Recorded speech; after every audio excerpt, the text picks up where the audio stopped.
Protein मिले। चलिए अब हम आ जाते हैं कार्बोहाइड्रेट पर।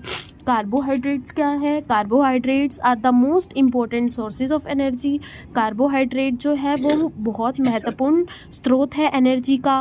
किसके लिए? हमारे शरीर के लिए। ऑल आवर बॉडी फंक्शंस, जितने भी हमारे बॉडी के कार्य हैं, such as breathing, blood circulation, सांस लेना, ब्लड का फ्लो होना और डाइजेशन होना, are taking place all the time. ये सभी निरंतर काम करते रहते हैं। Even when we are sleeping, तब भी काम करते हैं जब हम सो जाते हैं। Each of these functions need energy, और ये सभी फंक्शंस करने के लिए क्या चाहिए? एनर्जी चाहिए। We need energy to do various physical activities.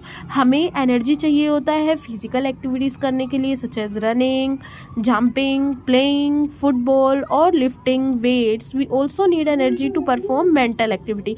मानसिक क्रियाकलाप के लिए भी हमें क्या चाहिए? एनर्जी चाहिए। सो हम कह सकते हैं कि जब भी हमें कोई भी काम एनर्जी के लिए करना है तो हमें क्या लेना चाहिए? कार्बोहाइड्रेट्स लेने चाहिए। Our body gets the energy from all these activities. ठीक है, अब हमारी जो बॉडी है वो एनर्जी कैसे लेगी? तो वो कार्बोहाइड्रेट से लेगी। जब भी हमें क्या करना होगा? ये सारी एक्टिविटीज़ करनी होंगी। तो अब हमें कार्बोहाइड्रेट्स मिलेंगी कैसे? अगर आप वीट खाते हैं, राइस खाते हैं, कॉर्न खाते हैं, फ्रूट्स खाते हैं, पोटैटोज़ खाते हैं, हनी लेते हैं, तो ये इन सभी में क्या होते हैं? रिच सोर्सेज, काफ़ी ज़्यादा मात्रा में कार्बोहाइड्रेट्स होते हैं। अगर आप ये सभी चीज़ें खाते हैं तो आपको इससे क्या मिलेंगे? कार्ब्स मिलेंगे। चलिए अब हम नेक्स्ट टॉपिक पे आ जाएं, जो कि हमारा है fats. The body uses fats to maintain its temperature. जो बॉडी होती है उसको अपना टेम्परेचर मेंटेन करके रखना होता है और अंगों को आराम भी देना होता है। So fats provide the body with the high energy, और ये और ज़्यादा मात्रा में एनर्जी देती है हमारी बॉडी को। However we should eat fats in very small amount. इसीलिए हमें फैट्स को बहुत कम मात्रा में खाना चाहिए।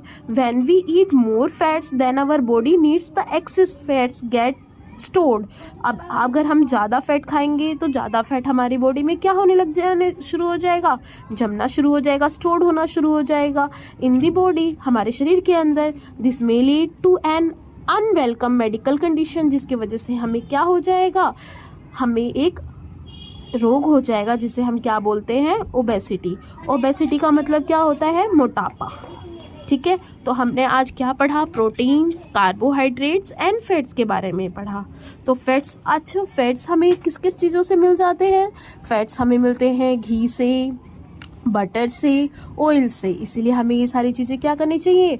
कम मात्रा में कंज्यूम करनी चाहिए। Okay, understood childrens? चलिए।